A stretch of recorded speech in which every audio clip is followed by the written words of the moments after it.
Es un placer para mí estar de nuevo con esta congregación de José Olaya en Chiclayo, en el norte del Perú, y especialmente para seguir estudiando este tema tan importante que nos ocupa este trimestre, el pacto eterno, ni más ni menos que el pacto eterno. Este tema que nos habla de cuál es el gran propósito de Dios para nosotros. Así que para seguir estudiando este tema tan importante, vamos a empezar pidiendo la dirección del Señor. Amado Padre, te damos gracias, Señor, por un sábado más podernos reunir en torno a tu palabra, podernos congregar, hermanos, de ambos lados del océano Atlántico, Señor. Te pedimos tu dirección, te pedimos tu Santo Espíritu, Señor, que podamos entender a través de tu palabra tu gran amor por nosotros, Señor, tu gran amor por toda la humanidad, por la cual tú diste ese pacto eterno, Señor.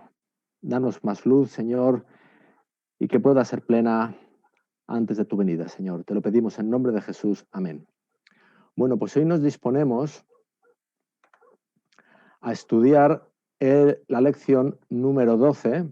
Voy a compartir en pantalla, que es la fe del pacto. Y os aseguro que este es un tema que es tan vital como otros tantos que hemos podido estar estudiando durante el trimestre. En particular las dos lecciones en las que yo estuve con vosotros, en abril y en mayo, pues este tema es también de vital importancia. Es de vital importancia que entendamos cuál es la fe del pacto y cómo funciona la fe del pacto, porque realmente el mundo cristiano está lleno de confusión alrededor de este asunto. Así que voy a empezar recapitulando alguna información de la que ya hemos ido viendo durante el trimestre. Por ejemplo, a la luz de esta cita de Patriarcas y Profetas. Dice, el nuevo pacto se estableció sobre mejores promesas. Esa expresión, mejores promesas, está sacada de la Carta de los Hebreos y la expresa Pablo porque el nuevo pacto o pacto eterno está basado en la promesa de Dios, en contraste con la promesa del hombre, que es en la que está basada el antiguo pacto. Y indudablemente la promesa de Dios es mucho mejor que la promesa del hombre, como todos fácilmente podemos entender. Así que seguimos leyendo. El nuevo pacto se estableció sobre mejores promesas.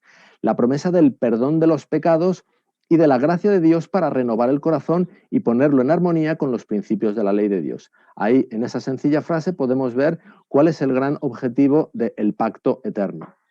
Renovar nuestro corazón, un corazón manchado por el pecado, y ponerlo en armonía con los principios de la ley de Dios. Y todo esto por la promesa de Dios, no por la promesa del hombre. Es Dios quien promete hacerlo. Y este es el gran concepto del pacto eterno, esto que hemos estado estudiando durante este trimestre. Bien, sigo leyendo. La misma ley que fue grabada en tablas de piedra es escrita por el Espíritu Santo sobre las tablas del corazón. En lugar de tratar de establecer nuestra propia justicia, aceptamos la justicia de Cristo. Mediante la gracia de Cristo viviremos obedeciendo a la ley de Dios escrita en nuestro corazón. Y todo esto, repito, por la promesa de Dios. En esto consiste el pacto eterno, grosso modo. Ahora, un poco más adelante leemos lo siguiente. El apóstol Pablo presenta claramente la relación que existe entre la fe y la ley bajo el nuevo pacto.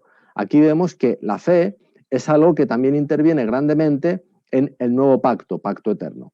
Sigue diciendo, dice, justificados pues por la fe, tenemos paz para con Dios por medio de nuestro Señor Jesucristo. Romanos 5:1. Esa es la relación que existe, nos dice ella, entre ley y fe bajo el nuevo pacto. Y no puede ser de otra manera, por cuanto, según leemos, por ejemplo, en Gálatas 3:8, el gran objetivo del pacto eterno es que seamos justificados por la fe. Todo está hecho en provisión a que seamos justificados por la fe, a que recibamos justicia, como hemos leído aquí, por la fe. Bien, vamos a ver, ya que he mencionado Gálatas, este versículo de Gálatas. Mas la Escritura lo encerró todo bajo pecado, para que la promesa que es por la fe en Jesucristo fuese dada a los creyentes. Ahora, aquí cuando dice la promesa, si leéis todo el capítulo 3 de Gálatas, podéis ver que Pablo utiliza alternativamente las palabras pacto y promesa refiriéndose a una misma cosa.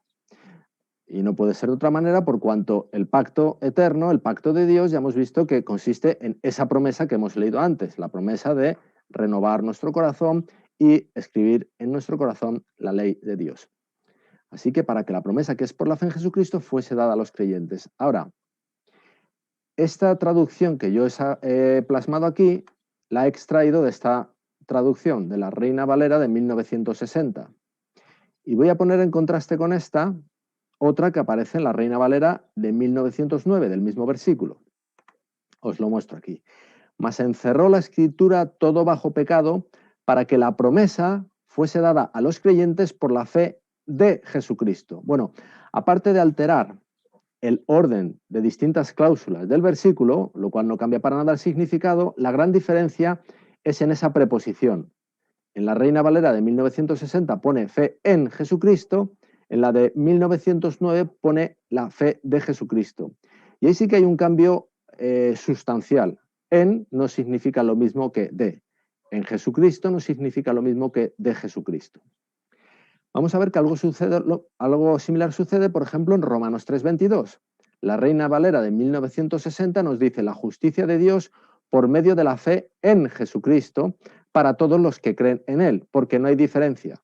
La Reina Valera de 1909 nos dice esto, la justicia de Dios por la fe de Jesucristo para todos los que creen en Él, porque no hay diferencia.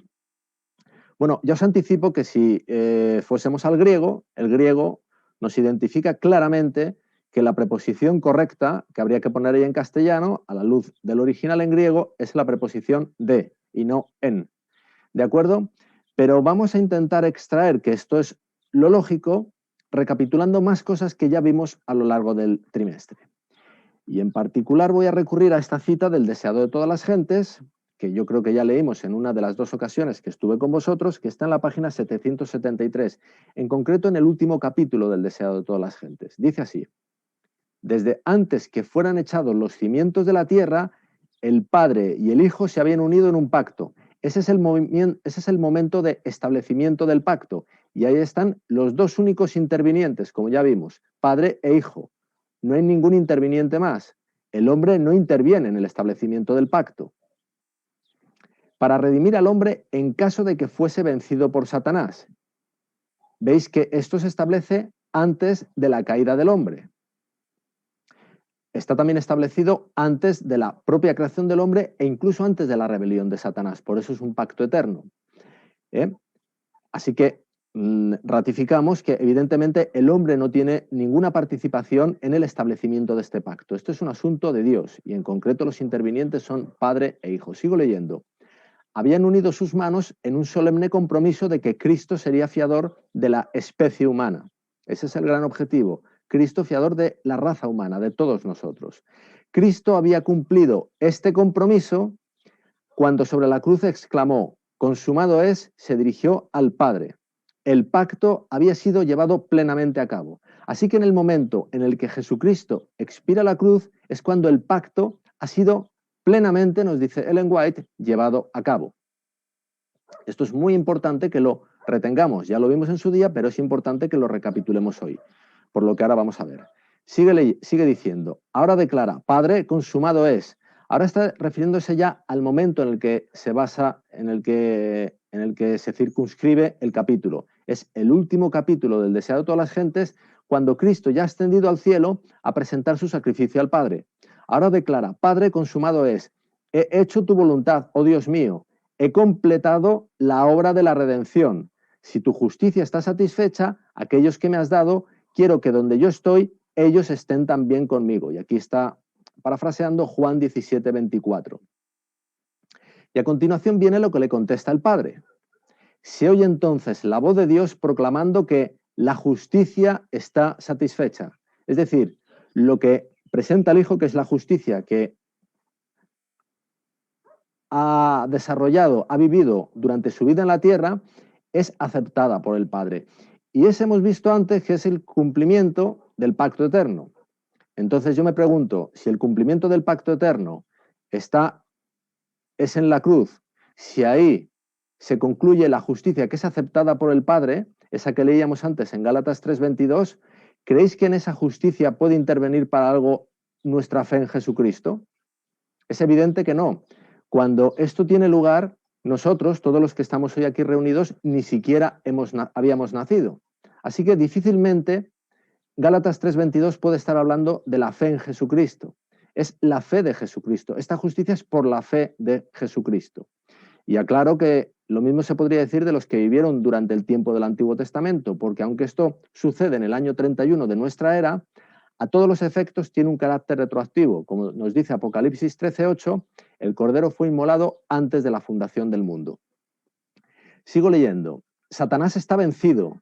Los hijos de Cristo que trabajan y luchan en la tierra son aceptos en el amado.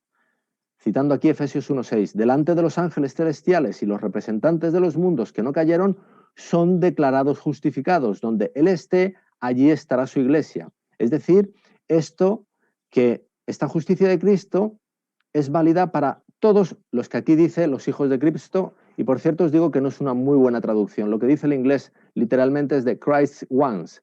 Algo así, lo que querría decir literalmente sería los que son de Cristo. Ahora, ¿a quién aplica esto realmente? Cuando dice que esa justicia que es aceptada por el Padre, permite que todos sean declarados justificados. ¿A quién afecta? Dice aquí que son aceptos en el amado. Pues bien, yendo más atrás en el deseado de todas las gentes, en concreto al capítulo donde se habla del bautismo de Jesús, en la página 87 dice: y las palabras dichas a Jesús a orillas del Jordán, este es mi Hijo amado, en el cual tengo contentamiento, abarcan a toda la humanidad.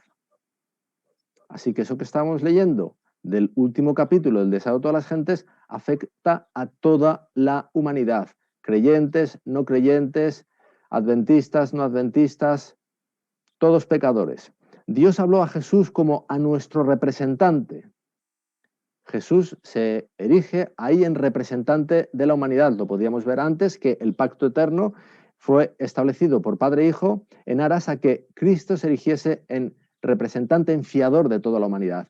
No obstante, todos nuestros pecados y debilidades no somos desechados como inútiles. Él nos hizo aceptos en el amado. Así que la única fe que puede estar interviniendo en esta justicia satisfecha, como dice el Padre al Hijo en el año 31, es la justicia de Cristo. Así que vamos a rememorar algunos momentos especiales de la vida de Cristo para ver esa fe en curso a lo largo de su vida, que es la que propicia que la justicia esté satisfecha para todos nosotros. El deseo de todas las gentes, páginas 57-58, dice: por primera vez el niño Jesús miraba el templo, veía a los sacerdotes de albos vestidos cumplir su solemne ministerio, contemplaba la sangrante víctima sobre el altar del sacrificio. Este texto se corresponde a cuando Jesús tenía 12 años, el momento en el que fue con Jesús y María a Jerusalén a celebrar la Pascua, pero cuando José y María volvieron no se dieron cuenta de que Jesús se había quedado en el templo.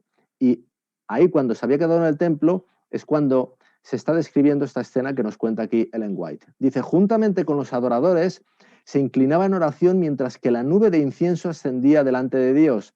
Presenciaba los impresionantes ritos del servicio pascual. Y atención a las palabras que vienen ahora. Día tras día veía más claramente su significado. Ahora, ver cada día más claramente el significado de algo quiere decir que se parte de una situación en la que no se ve tan claramente. Y eso, hermanos, es una experiencia de fe. En otras palabras, hermanos, Jesús, cuando vino a esta tierra, dejó en el cielo bastantes de sus atributos de Dios, entre ellos el preconocimiento.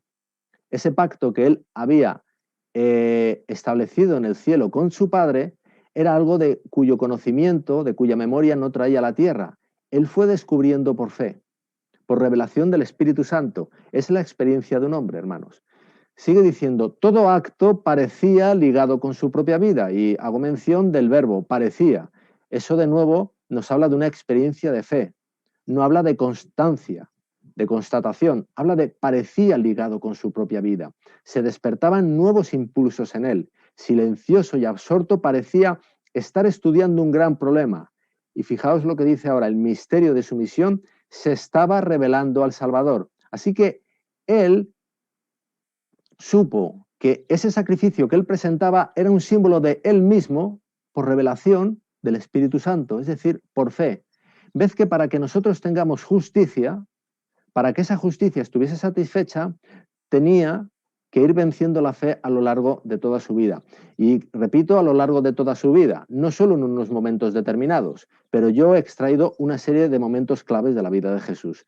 El siguiente lo extraigo del momento de su bautismo. En Mateo 3:17 dice, y hubo una voz de los cielos que decía, este es mi Hijo amado en quien tengo complacencia. En otras palabras, el Padre desde el cielo dice, este es el Mesías, este es el cumplimiento del pacto que yo hice desde los tiempos eternos. Ahí está.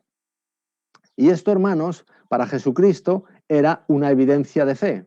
No era una constancia, era una evidencia. ¿De acuerdo? ¿Dónde pensáis que a continuación, justo cuando él se fue al desierto después de ayunar 40 días, dónde pensáis que fue a atacar Satanás? Precisamente a esa evidencia que Jesucristo había recibido por fe. En Mateo 4:3, en la primera tentación, dice, y vino a él el tentador y le dijo, si eres hijo de Dios, di que estas piedras se conviertan en pan. En la siguiente tentación, él alude a lo mismo, Satanás, y le dijo, si eres hijo de Dios, échate abajo, porque escrito está, a sus ángeles mandará acerca de ti, y en sus manos te sostendrán para que no tropieces con tu pie en piedra. Él estaba intentando tentar a Jesús de que desconfiase de lo que había oído desde el cielo. O también de que intentase reafirmarlo utilizando sus atributos divinos de los cuales él no haría uso para su propio provecho en su estancia en la tierra. Vamos a ir a otro momento de la vivencia, otro momento clave de la vivencia de Cristo en la tierra. Otro momento vital en el que la fe de Jesús propició que la justicia de Cristo fuese satisfecha. El Getsemaní, página 641 del Deseado de todas las gentes. Dice, apartándose Jesús volvió a su lugar de retiro y cayó postrado vencido por el horror de una gran oscuridad. La humanidad del Hijo de Dios temblaba en esa hora penosa. Oraba ahora no por sus discípulos para que su fe no faltase, ya no era por la fe de los discípulos, era por la suya propia, sino por su propia alma tentada y agonizante. De nuevo, la experiencia de un hombre cuya fe está siendo amenazada por Satanás. Había llegado el momento pavoroso, el momento que había de decidir el destino del mundo, de que la justicia fuese satisfecha en el cielo, dependía el destino del mundo. Sigue diciendo, la suerte de la humanidad pendía de un hilo. Dicho de otras maneras, el cumplimiento del pacto eterno pendía de un hilo, porque el pacto eterno ya vimos que se estableció en el cielo para que Cristo fuese fiador de la raza humana entera. Sigo leyendo, Cristo podía aún ahora negarse a beber la copa destinada al hombre culpable. Todavía no era demasiado tarde, podía enjugar el sangriento sudor de su frente y dejar que el hombre pereciese en su iniquidad. Pero en esta hora de tremenda prueba, la fe volvió a vencer. Fijaros lo que dice, dejó los atrios celestiales, donde todo es pureza, felicidad y gloria, para salvar a la oveja perdida. ¿Y quién es esa oveja perdida? Lo dice a continuación. Al mundo que cayó por la transgresión, salvar al mundo. Y no se apartará de su misión, de la misión de cumplir el pacto eterno, que tenía que ser cumplido justo a continuación, en la cruz del Calvario. Hará propiciación por una raza que quiso pecar. Su oración expresa ahora solamente su misión. Si no puede este vaso pasar de mí sin que yo lo beba, hágase tu voluntad. Y nos trasladamos ahora al momento culminante de la vida de Cristo en este mundo, a la cruz del Calvario. Él ya estando colgado en la cruz, dice. Página 701 del Deseado de todas las gentes. Toda su vida, Cristo había estado proclamando a un mundo caído las buenas nuevas de la misericordia y el amor perdonador del Padre, es decir, las buenas nuevas de ese pacto eterno que estaba a punto de ser cumplido. Su tema era la salvación aún del principal de los pecadores, pero en estos momentos, sintiendo el terrible peso de la culpabilidad que lleva, ¿ahora qué culpabilidad llevaba? La de todos nosotros, la de toda la humanidad, el peso del pecado del mundo entero, de todos los habitantes que han habitado alguna vez la faz de la tierra, pesaba sobre él. No puede ver el rostro reconciliador del Padre. El pecado hace separación como en el Padre, como dice Isaías 59:2. Y en este caso era el pecado de toda la humanidad. Sigue diciendo, al sentir el Salvador que de él se retraía el semblante divino en esta hora de suprema angustia, atravesó su corazón un pesar que nunca podrá comprender plenamente el hombre. hermanos, sencillamente no podemos comprenderlo, no podemos entender lo que pesó sobre Jesús. Y en toda esa batalla estaba funcionando, estaba ejerciéndose la fe de Cristo, la que le llevó a que pudiéramos tener justicia.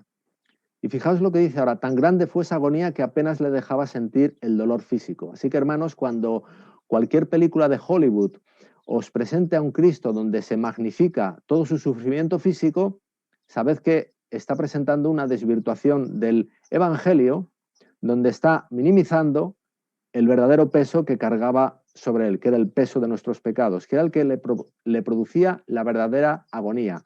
Tanta que ese dolor físico, que indudablemente podía ser muy grande, sencillamente no lo sentía apenas. Sigo leyendo. Con fieras tentaciones, Satanás torturaba el corazón de Jesús. Eso, de nuevo, hermanos, es una prueba donde se está poniendo en juego la fe de alguien. El Salvador no podía ver a través de los portales de la tumba. La esperanza no le presentaba su salida del sepulcro como vencedor ni le hablaba de la aceptación de su sacrificio por el Padre.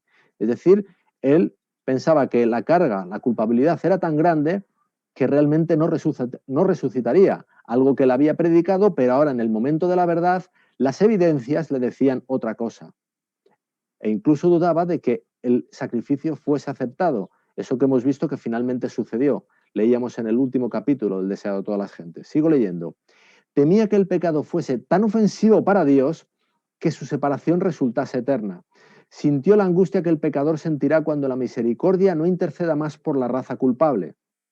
El sentido del pecado, que atraía la ira del Padre sobre él como sustituto del hombre, fue lo que hizo tan amarga la copa que bebía el Hijo de Dios y quebró su corazón. Ahí tenemos al Hijo de Dios, hermanos, muriendo no de crucifixión, sino de un corazón quebrado por toda esa angustia. Cristo fue crucificado, pero no murió por la crucifixión, murió por abatimiento de su corazón. Y se puede ver claramente en Marcos 15, 44, donde Pilato se sorprende cuando le comunican que Cristo ha muerto el mismo día de la crucifixión, porque los crucificados tardaban 4 o 5 días en morir. Cristo murió el mismo día porque no murió en sí de la crucifixión. Sigo leyendo. De repente la lobreguez se apartó de la cruz y en tonos claros como de trompeta que parecían repercutir por toda la creación, Jesús exclamó: consumado es. Padre, en tus manos encomiendo mi espíritu. Ahí tenéis a la fe venciendo contra las evidencias. Las evidencias, lo que él sentía, le hacían pensar que había perdido el favor del Padre y que el sacrificio no sería acepto. Pero él fía en el Padre. Y fijaros la consecuencia. Una luz circulló la cruz y el rostro del Salvador brilló con una gloria como la del sol. Inclinó entonces la cabeza sobre el pecho y murió. Y el último párrafo que vamos a leer describe magistralmente todo esto. Dice: entre las terribles tinieblas, aparentemente abandonado de Dios, Cristo había apurado las últimas heces de la copa de la desgracia humana. En esas terribles horas había confiado en la evidencia que antes recibiera de que era aceptado de su Padre. Las evidencias le decían algo distinto a esa evidencia de fe que le dio, por ejemplo, en el bautismo, cuando el Padre del cielo dijo: este es mi hijo amado en quien tengo complacencia.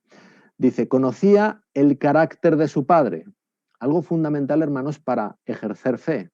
Comprendía su justicia, su misericordia y su gran amor. Y eso es una parte fundamental de la fe, entender el carácter de Dios. En eso se basó él, no en las evidencias que le decían sus sentidos en ese momento concreto ante las fieras tentaciones de Satanás. Y fijaros lo que dice ahora: por la fe confió en aquel a quien había sido siempre su placer obedecer. Y mientras sumiso se confiaba a Dios, desapareció la sensación de haber perdido el favor de su Padre. Y en conclusión, dice a continuación: por la fe Cristo venció.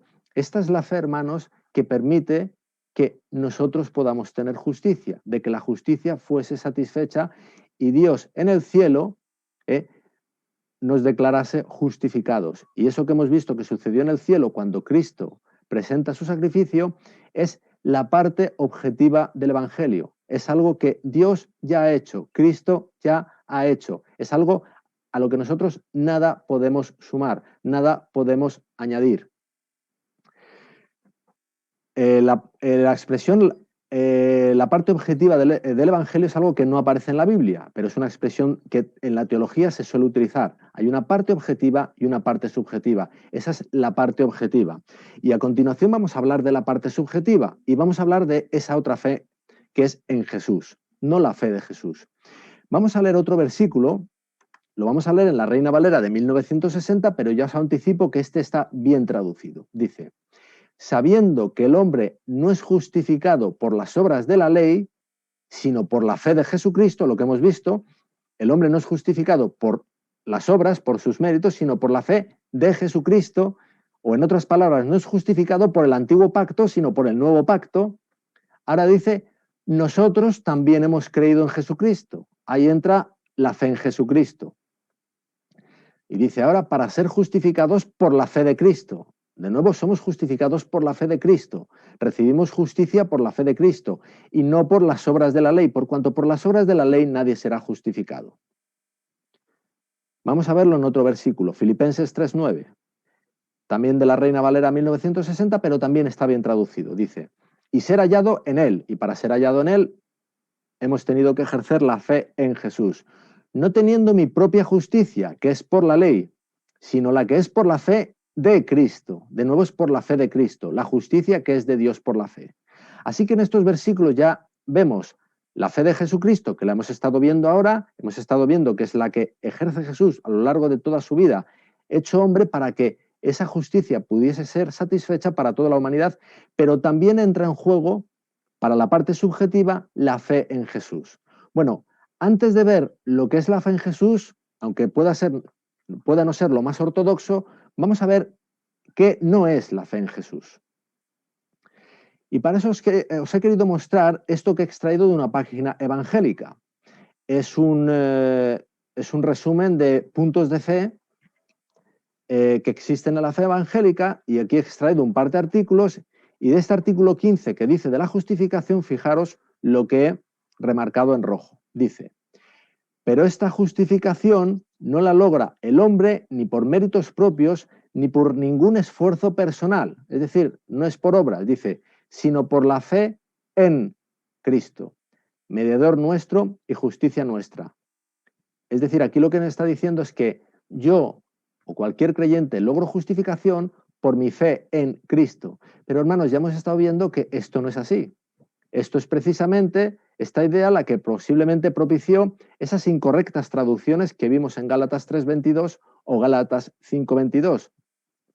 Y hermanos, aunque sea de una manera disimulada, esta idea que está aquí señalada en rojo, lo que presenta es una fe que en realidad es una obra. Soy yo, el creyente, el que con mi fe en Cristo propicio que yo pueda lograr justicia. Ya hemos visto, hermanos, que no es así. Os digo, hermanos, que esta es la idea imperante en el mundo cristiano y no poco introducida, lamentablemente, dentro de nuestras filas adventistas. Así que vamos a irnos a la Biblia para intentar ver qué es exactamente la fe y poder aplicarlo a la fe en Jesús.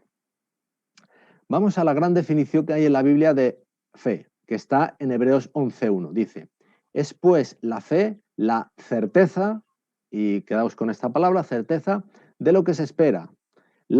Quedaos con esta otra palabra también, convicción de lo que no se ve. Así que la fe es certeza y es convicción, pero fijaos, hermanos, certeza y convicción son dos palabras que apelan a un proceso cognitivo. Aquí la fe no desencadena nada, no hay nuevas acciones de Dios. La fe me da certeza y me da convicción de algo que ya existe y que yo no sabía, y que me está siendo descubierto por la fe. Vamos a ver cómo nos lo explica el Espíritu de Profecía. Fijaos, manuscrito 44 de 1904. La fe en Cristo, la que estamos estudiando ahora, no es una obra de la naturaleza, es decir, no es una obra mía, sino la obra de Dios, es la obra de Dios en las mentes humanas, hecha en el alma mediante el Espíritu Santo, quien revela a Cristo, así como Cristo revela al Padre. Es decir, que es la obra de Dios revelándome un hecho objetivo, que lo hemos estado viendo ya, y que yo antes no sabía. Fijaos en esta otra descripción o definición que nos da Ellen White en la Carta 21 de 1901. Dice, la aceptación de la expiación de Cristo es el fundamento de la verdadera fe. Así que la verdadera fe es aceptar algo que ya existía, algo que ya era y que yo no sabía. En eso consiste la fe, en eso consiste la fe en Jesús. La fe en Jesús no acciona nada nuevo, no desencadena nada nuevo, no hay nuevas transacciones, sino que simplemente me hace tomar constancia de algo que ya es un hecho. Y eso que ya es un hecho, es lo que antes hemos visto, es la realidad objetiva del Evangelio. Lo que veíamos que sucedió allí en el año 31, cuando Cristo subió al Padre, presentó su justicia y éste le confirmó que estaba satisfecha. Y al estar satisfecha, dijo que todos estábamos declarados justificados y todos somos aceptos en el amado. Ahora, hermanos, la realidad es que en Dios sucede algo que no es aplicable al resto de los seres, a nosotros, por ejemplo, y es esto que vemos aquí en la carta a los romanos. Romanos 4:17 dice, como está escrito, te he puesto por padre de muchas gentes, delante de Dios, a quien creyó, el cual da vida a los muertos y llama las cosas que no son como si fuesen. La realidad, hermanos, es que Dios crea por su propia palabra. Dios creó los cielos y la tierra por su propia palabra de manera instantánea. Cuando nos declara justificados, como sucedió en el año 31, la cosa no es exactamente igual. ¿Por qué? Porque en el caso de los cielos y de la tierra, él no se estaba enfrentando a un libre albedrío que podría estar rechazándolo haciendo.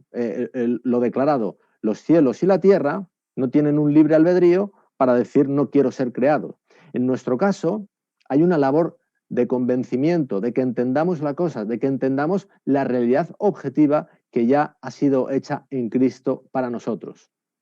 Y cuando tiene lugar esta experiencia subjetiva, cuando esa obra de Dios, que es la fe en Jesucristo, me revela lo que Cristo ha hecho en mí empieza a haber una transformación, pero por la palabra que fue hecha entonces. Esto lo vemos aquí, por ejemplo, en Hebreos 10:10. Fijaos lo que dice.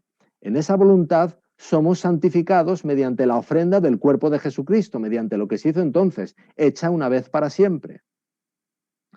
Fijaos lo que dice en Hebreos 10:14, con un lenguaje muy propio del lugar santísimo, del ministerio del lugar santísimo en el que estamos ahora, porque con una sola ofrenda hizo perfectos para siempre a los santificados, con la ofrenda de Cristo. Y fijaos, hermanos, en este versículo, Daniel 9:24, fijaos lo que dice, lo hemos leído tantas veces cuando hablamos de profecía, pero fijaos lo que dice, 70 semanas están determinadas sobre tu pueblo y sobre tu santa ciudad, y esas 70 semanas apuntan desde el edicto de Artajerjes en 457 a.C. a Cristo, al año 31. Dice, para terminar la prevaricación y para poner fin al pecado y expiar la iniquidad, para traer la justicia perdurable y sellar la visión y la profecía y ungir al santo de los santos. Es decir, es ahí en el momento en el que Cristo expira en la cruz cuando trae la justicia perdurable y pone fin al pecado. Lo que queda es que nosotros en nuestra experiencia subjetiva lo descubramos y eso realmente cree una transformación en nosotros. Hemos visto antes una descripción de lo que es fe en la Biblia. Vamos ahora a verla en el espíritu de profecía. Fijaos lo que dice Review and Herald del 24 de julio de 1888. Dice así, puedes decir que crees en Jesús cuando comprendes el coste de la salvación. El coste es que Dios el Padre ha dado la vida de su Hijo para que Él recibiese la paga por todos nuestros pecados, todos, los nuestros y los de todo ser humano que ha vivido en esta tierra. Puedes decir que esto es así cuando sientes que Jesús murió por ti en la cruel cruz del Calvario. Y ese sentir no es que esté apelando a un sentimiento, a una emoción, sino que se está hablando aquí de una convicción que realmente llega hasta lo más profundo de mi corazón, que conmueve mi corazón, que constriñe mi alma, como dice 2 Corintios 5:14. El amor de Cristo nos constriñe al considerar esto que uno murió por todos. Y fijaos lo que dice a continuación. Cuando tienes una fe inteligente que comprende que su muerte, porque eso trajo una justicia perdurable, como nos dice Daniel 9:24, hace posible que dejes de pecar y que perfecciones un carácter justo a través de la gracia de Dios, otorgada a ti como la compra de la sangre de Cristo. Es decir, cuando yo experimento esto, en mí tiene lugar la experiencia subjetiva porque entiende lo que objetivamente ya ha sido hecho para todos nosotros en Cristo.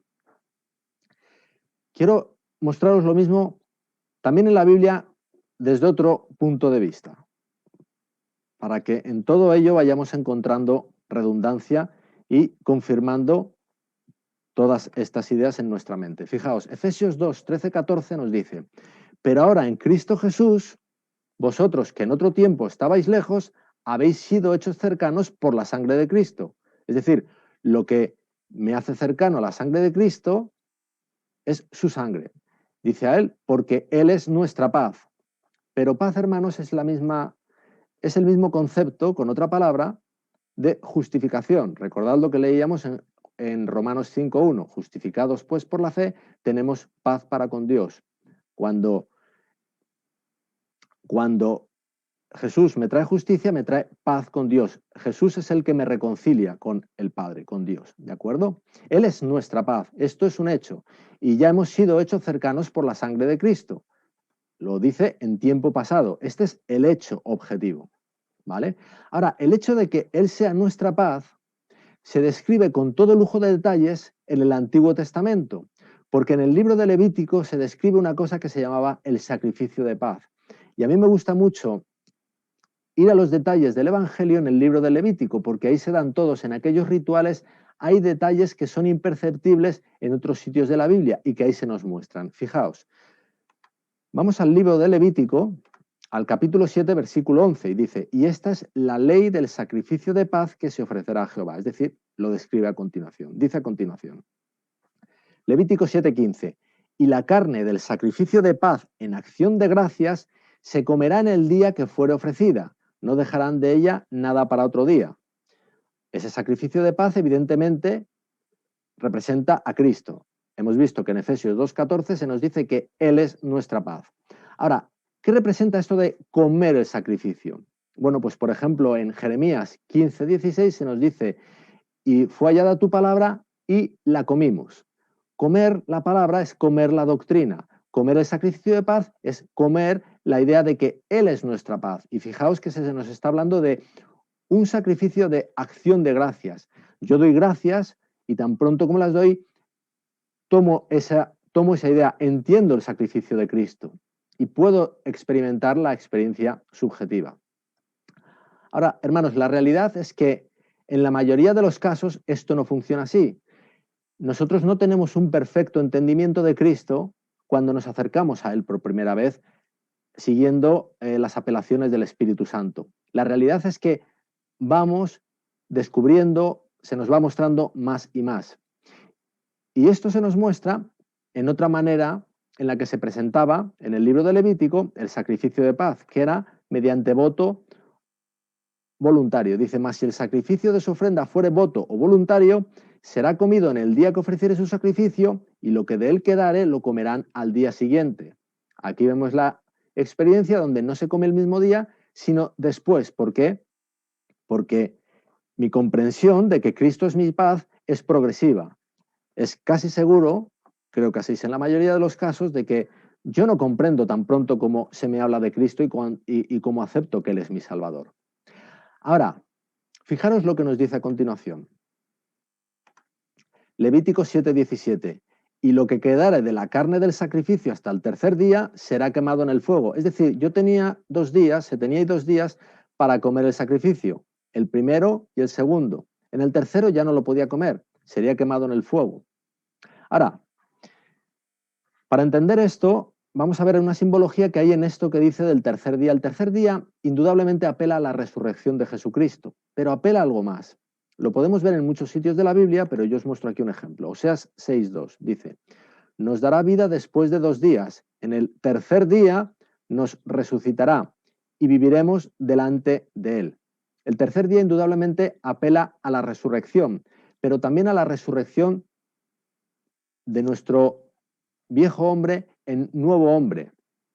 Y aquí en Oseas 6:2 claramente está hablando del final de los tiempos, donde un remanente santo habrá entendido todo esto y vivirá en nueva vida, habrá experimentado la justificación por la fe y habrá un remanente de nuevas criaturas que habrán resucitado en Cristo.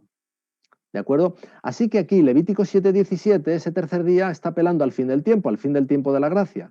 Fijaos lo que nos dice en Levítico 7:18. Si se comiere de la carne del sacrificio de paz al tercer día, el que lo ofreciere no será acepto, ni le será contado. Abominación será, y la persona que de él comiere llevará su pecado. Es decir, en Cristo ha habido una verdad objetiva para todos los seres del mundo. Pero yo tengo un tiempo de gracia para aceptarlo por fe, para recibirlo. Ahora, hermanos, que nadie se equivoque, esto no quiere decir que nuestro Dios sea un Dios inexorable, que está con un cronómetro implacable, con una cuenta atrás, y que cuando llegue a cero, directamente para nosotros es demasiado tarde. La realidad, hermanos, es que cuando se cierre el tiempo de la gracia, en este mundo solo habrá dos grandes grupos de personas. Unos que hayan aceptado la gracia de Jesucristo, y serán ese remanente santo, esos 144.000, y otro gran grupo que habrán perpetrado lo que la Biblia llama el pecado imperdonable, que es rechazar la gracia de Cristo. Así que Cristo cerrará la gracia porque realmente no hay nada que ya se pueda hacer. Ellos realmente rechazaron. Y la realidad es que la venida de Cristo está siendo grandemente demorada precisamente por este asunto. Unos tienen que entender, o todos tendrían que entender, y si no, rechazar. Fijaros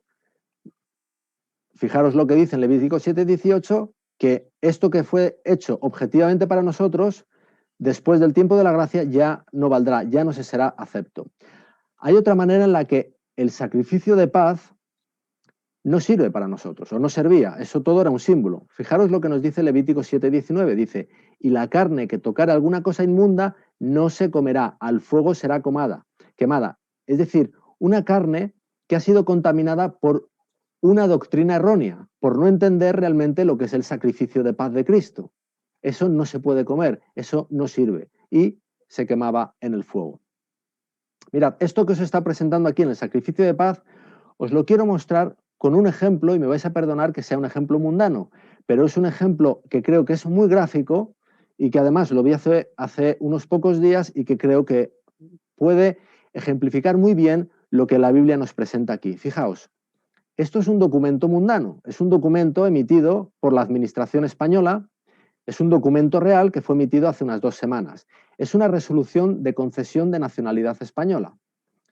Y voy a ampliar, ahí lo veis en pequeño, pero voy a ampliar algunos párrafos. Fijaros lo que dice al principio. Resolución de concesión de nacionalidad por residencia. Esto es una concesión firme. Dice, la Directora General de Seguridad Jurídica y Fe Pública, por delegación del Ministro de Justicia, etcétera, etcétera, ha resuelto conceder la nacionalidad española por razón de residencia, etcétera, etcétera. Así que aquí está presentando una resolución firme. Esto está concedido.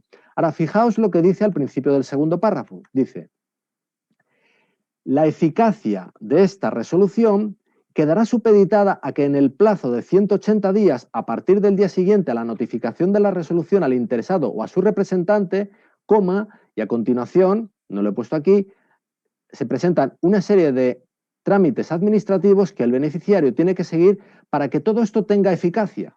Pero hermanos, fijaros, el que todo esto tenga eficacia no menoscaba el hecho de que la resolución es firme. Aquí pone resolución de concesión de nacionalidad. No dice concesión temporal o provisional. La concesión es firme. Lo único que puede hacer que esto no tenga eficacia, y el que no tenga eficacia no quiere decir que no se haya concedido, es que el beneficiario no lo reciba, no lo crea o no lo quiera recibir. Y finalmente, al final del segundo párrafo, fijaos lo que dice.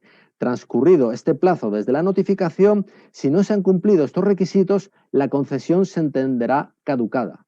Esto es lo que pasa con la concesión de nacionalidad española. Pero es algo, y perdonadme si os puede parecer no de todo ortodoxo, pero es algo un poco similar a lo que sucede con lo que hemos estado viendo. Lo que se nos ha dado en el cielo, en Cristo, es algo firme, es algo definitivo. Lo único que puede evitar que en nosotros no tenga eficacia es que no lo queramos recibir. Y para eso hay un tiempo que es un tiempo de gracia. En este caso el tiempo no es firme, sino que Dios está esperando, como se dice en la segunda carta de Pedro, porque no quiere que nadie se pierda. Y quiero decir que, por cierto, en el caso del Evangelio, para todo ser humano, lo que ya se ha concedido objetivamente en el cielo sí que ha tenido una eficacia para todos, y es que todos hemos disfrutado de la vida en esta tierra. Y ninguno podría haber sido beneficiado con ella de no haber sido porque Cristo pagó por nuestros pecados. Voy a ir concluyendo con unos versículos que creo que también describen todo esto. Fijaos lo que le dice Elizabeth a María cuando María va a visitarla después de la anunciación. Lucas 1,45 dice, y bienaventurada la que creyó, porque se cumplirá lo que le fue dicho de parte del Señor. Así que, hermanos, esto es aplicable a nuestra experiencia subjetiva. Bienaventurado el que cree, porque se cumplirá lo que ya ha sido dicho de parte del Señor. Se cumplirá en uno la experiencia objetiva, lo que ya ha sido hecho en favor de uno en el cielo. ¿Por qué? Porque lo ha creído. Y creer no es que sea algo meritorio, no es que Dios necesite reforzar su ego con que le creamos a Él, sino que la creencia es simplemente la acción de nuestro libre albedrío. La realidad es que Dios le querría dar esto a todo ser humano, pero Él nunca va a hacerlo violentando el libre albedrío. Y solo el que realmente quiera salir de su situación miserable de pecado, de la que también ha sido convencido por el Espíritu Santo y quiera aferrarse a la justicia objetiva que le ha sido dada en Cristo, es en quien tiene lugar esta experiencia. Creer al Señor es algo muy importante. Como aquí se dice, se cumplirá lo que fue dicho de parte del Señor porque creíste. Y de la misma manera, recíprocamente, no creer tiene implicaciones muy serias. Fijaros lo que pasó a Zacarías, al marido de Elizabeth. Lucas 1,20 dice, y ahora quedarás mudo. Le está diciendo Gabriel, el que le anunció el nacimiento de su hijo, y no podrás hablar hasta el día en que esto se haga, por cuanto no creíste mis palabras, las cuales se cumplirán a su tiempo. Recordad que Zacarías le pidió una señal que le contrastase que todo será verdad, cuando le estaba hablando un ángel venido del cielo, uno de los ángeles cubridores que están en el trono de Dios. La realidad, hermanos, es que esto es una señal de que no creer a Dios nos trae problemas. Y por cierto, pienso, y creo que de alguna manera lo ratifica Ellen White, que Dios se vio obligado a dejarlo mudo porque Zacarías, dudando de esa manera, difícilmente podía llevar las buenas nuevas que eso que le había anunciado Gabriel encerraba. Ahora, cuando nació su hijo, cuando nació Juan el Bautista, él ya sí que entendió. Y ahí recuperó el habla y habló. Y fijaos lo que dijo. Lucas 1, 76, 77. Dice, y tú, niño, se está refiriendo a su hijo, a Juan el Bautista, profeta del Altísimo serás llamado, porque irás delante de la presencia del Señor, o sea, irás anunciando al Señor, a Jesucristo, al Mesías, para preparar sus caminos. Y fijaos lo que dice ahora, para dar conocimiento de salvación a su pueblo, para perdón de sus pecados. Ahí no está hablando de dar conocimiento de la posibilidad de salvación, de que podéis ser salvos. Ahí está hablando de dar conocimiento de salvación, para dar conocimiento de un hecho objetivo y que así la experiencia subjetiva pueda tener lugar en el creyente. Pero dice para dar conocimiento de salvación. Y por cierto, Juan el Bautista actuó con el espíritu de Elías y el remanente del fin actuará con el espíritu de Elías. Este es nuestro mensaje también para el fin de los tiempos, dar conocimiento de salvación. No es nuestro mensaje, porque no es la verdad, decirle a la gente que puede ser salvo si hacen tal cosa. No, no. El mensaje es dar conocimiento de salvación y que el Espíritu Santo pueda actuar en ellos para que les dé convicción de que esto es así. Y entonces en ellos puede tener lugar la experiencia subjetiva. Fijaos lo que sucede ya nacido Jesús cuando sus padres van a presentarle al templo. Recordad que ahí estaba este señor que se llamaba Simeón y dice esto en Lucas 2, 29 al 31.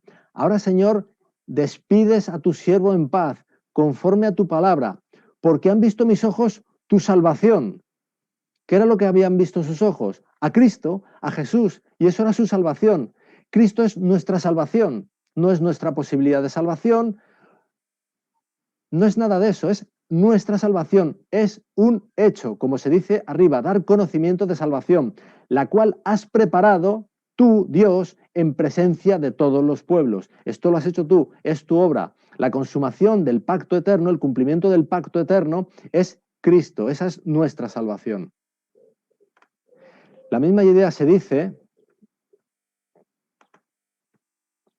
en este que es uno de mis versículos preferidos de la Biblia, Lucas 2:14. Dice, es cuando los ángeles anuncian a los pastores que ha nacido su Salvador. Dice, gloria a Dios en las alturas y en la tierra paz, buena voluntad para con los hombres. Ahí está la paz, lo que antes veíamos, el sacrificio de paz. En Efesios 2:14 se nos dice, Él, referido a Cristo, Él es nuestra paz. Pero dice, para con los hombres. ¿Sabéis que hay por ahí una traducción perversa de este versículo que dice, gloria a Dios en las alturas y en la tierra paz para todos los hombres de buena voluntad? Eso es una perversión absoluta del Evangelio. Lo que está diciendo es que Cristo no es algo objetivo para toda la humanidad, sino lo que nos está diciendo es que es para algunos que han hecho unas obras meritorias. Eso, hermanos, todo es enseñanza pagana, es enseñanza romana, hermanos. Y ese texto, esa mala traducción que está tan por ahí difundido, es importante que quien la tenga en su Biblia le ponga una notita recordando que lo que dice el texto realmente es esto. Gloria a Dios en las alturas y en la tierra paz, buena voluntad para con los hombres, con todos. En estos capítulos iniciales de Lucas, cuando se anuncia a María el nacimiento del Mesías, fijaros las últimas palabras que le da Gabriel a María. Dice, y he aquí tu parienta Elizabeth, ella también ha concebido hijo en su vejez.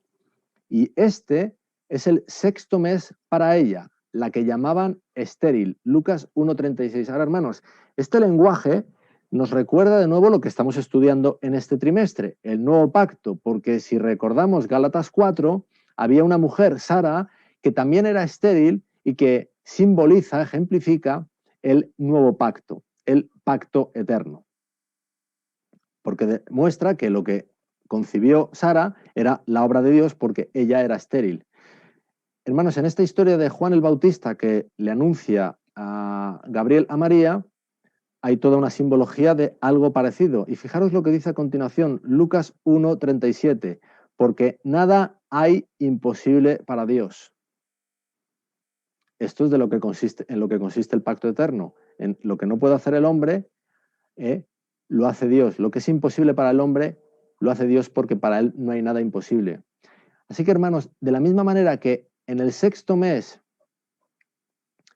ella, que era estéril, estaba a punto de concebir lo que era imposible para el hombre, pero no es imposible para Dios. De la misma manera, hermanos, en el 6º milenio habrá un remanente, como antes comentaba, de personas que experimentarán el nuevo nacimiento, la justificación por la fe, que es a lo que apunta finalmente el nuevo pacto. Y de ahí viene este texto, que creo que también leímos en alguna ocasión cuando estuve con vosotros a lo largo del trimestre, que está en el conflicto de los siglos, en el capítulo 29, el juicio investigador, que dice, así se cumplirá de un modo completo la promesa del nuevo pacto.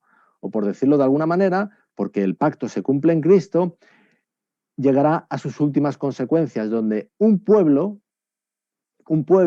habrá entendido todas estas verdades que con la ayuda del Espíritu Santo estamos intentando estudiar este trimestre, y tendrá la experiencia subjetiva plenamente conscientes de cuál ha sido lo que objetivamente se nos ha dado en Cristo. Y este remanente final experimentará lo que se dice en Apocalipsis 14:12 cuando se habla de este remanente final. Aquí está la paciencia de los santos, los que guardan los mandamientos de Dios y la fe de Jesús. La experiencia de ese remanente final será tan íntima con Jesús que finalmente la fe, que es el don de Dios, pero es un don que también nosotros vamos ejerciendo de manera progresiva, esa fe finalmente ejercida será la fe de Jesús, como esa que antes estábamos viendo a lo largo de la vida de Jesús. Bueno, yo por mi parte he concluido. Como gran resumen de lo que he estado hablando, quiero que entendamos que la fe en Jesús no es una obra, no es algo que desencadena nada, es algo que, por lo que Dios nos da constancia de lo que ya es un hecho objetivo que ya nos fue dado en Cristo. Que Dios os bendiga, hermanos, y estoy abierto para vuestras preguntas, si es que las hay, si es que las puedo responder.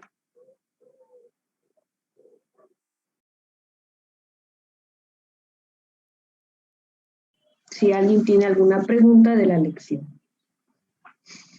Buenos días, hermano Fernando, feliz sábado a todos. Tengo una preguntita.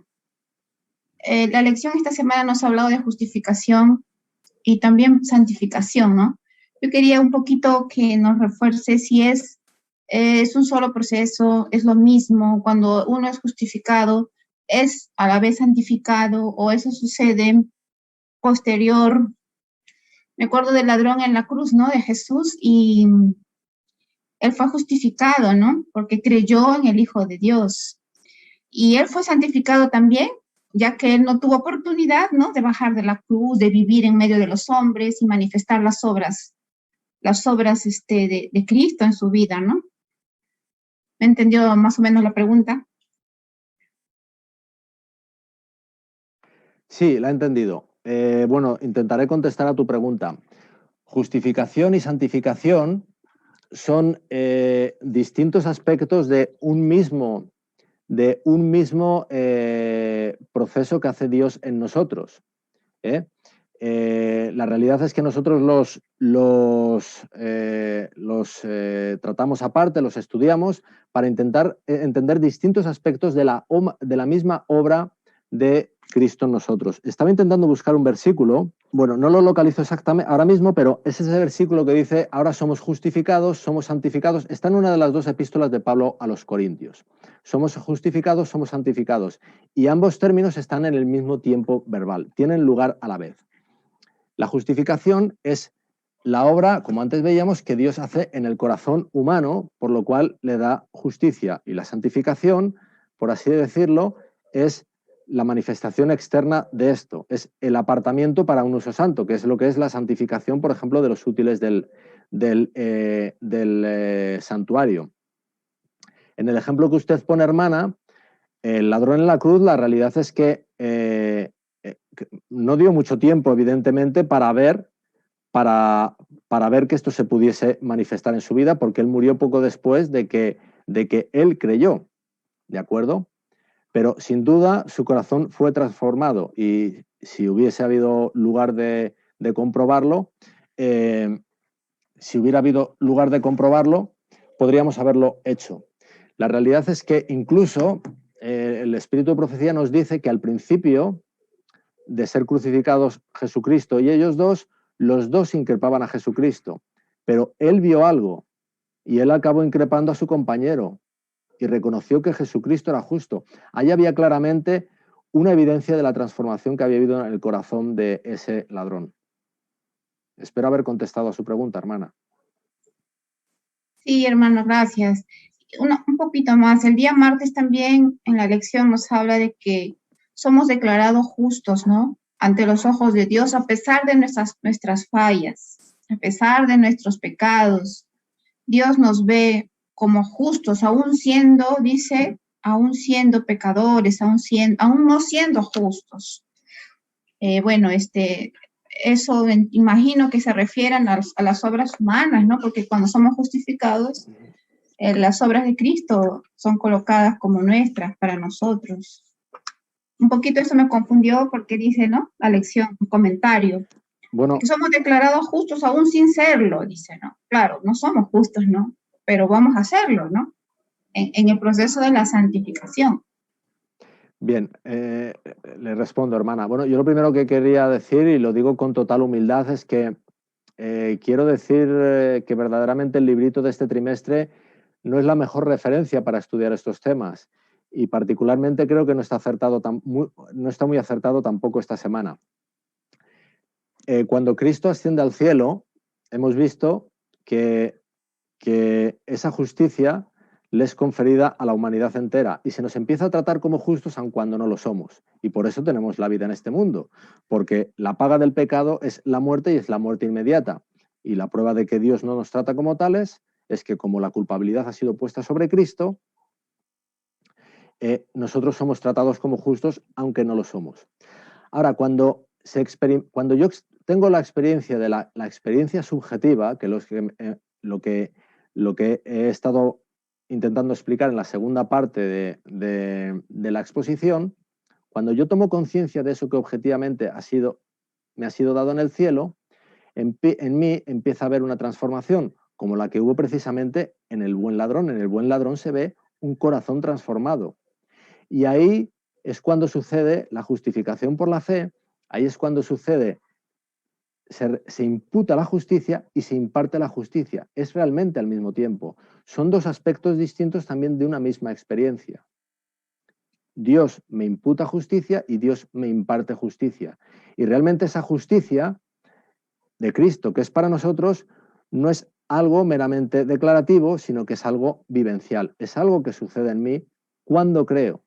Y porque creo algo que objetivamente ya me ha sido dado en Cristo. Recordamos antes lo que veíamos en Daniel 9:24. La profecía de las 70 semanas apunta al fin de la prevaricación, al fin del pecado y a la instauración de la justicia perdurable. Yo ahora lo que tengo es que descubrirlo, guiado por el Espíritu Santo, para que eso tenga una realidad en mí. Como sucedía antes con la concesión de la nacionalidad española. Fijaos, la concesión es firme, pero la realidad es que la persona que es beneficiaria de esa concesión no adquiere la nacionalidad española hasta que hace esos trámites y un día adquiere el pasaporte español. Ahora, eso no quiere decir que la concesión no sea firme. Lo que quiere decir es que la administración está esperando a mi definitiva aceptación. Cuando yo acepto la justicia de Cristo, acepto no solo el beneficio declarativo, sino el beneficio vivencial también, porque se supone que yo he sido convencido del pecado y es un estado del que realmente tengo hambre y sed de querer salir de él. Yo he entendido que realmente el pecado es un problema en mi vida y que no simplemente quiero un premio en el cielo, cuando realmente mi vida en la tierra me parece muy satisfactoria. La realidad, hermanos, es que el que haya personas que no vayan a estar en el cielo no es sino otro acto de misericordia de Dios, porque la realidad es que un corazón transformado, nos lo dice Ellen White, en el cielo no iba a ser feliz. El cielo no es un ambiente propicio para un pecador, iba a ser sumamente infeliz.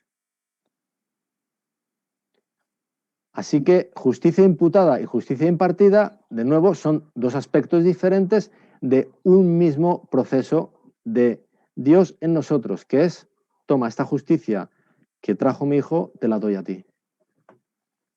Espero de nuevo haber contestado a la pregunta, hermana. Sí, muchas gracias, hermano.